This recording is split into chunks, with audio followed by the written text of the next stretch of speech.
സ്നേഹമുള്ളവരെ, ഏവർക്കും എന്റെ നമസ്കാരം. നമ്മുടെ നാടിന്റെ അഭിമാനമായി വളരേണ്ട യുവതലമുറ ഇന്ന് ഭയാനകമായ ഒരു വിപത്തിൽ അകപ്പെട്ടിരിക്കുകയാണ്. സാങ്കേതിക വിദ്യകൾ വളർന്നപ്പോൾ നാം ഉപേക്ഷിച്ച നമ്മുടെ ജീവിത മൂല്യങ്ങളുടെ അനന്തരഫലമാണ് നാം ഓരോ ദിവസവും കാണുകയും കേൾക്കുകയും ചെയ്യുന്ന ഭയാനകമായ വാർത്തകൾ.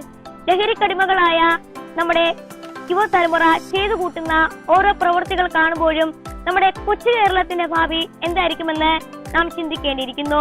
കുട്ടികൾ ലഹരിയുടെ വഴികളിലേക്ക് കടന്നു ചെല്ലുമ്പോൾ അത് തിരിച്ചറിയാൻ മാതാപിതാക്കൾക്ക് കഴിയണം. വിദ്വേഷത്തിന്റെയും വെറുപ്പിന്റെയും വഴികൾ അടച്ചുകെട്ടി സ്നേഹത്തിന്റെ കവാടം നമുക്ക് തുറന്നിടാം.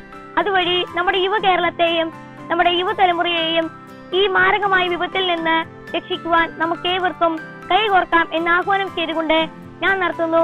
നന്ദി, നമസ്കാരം, ജയ് ഹിന്ദ്.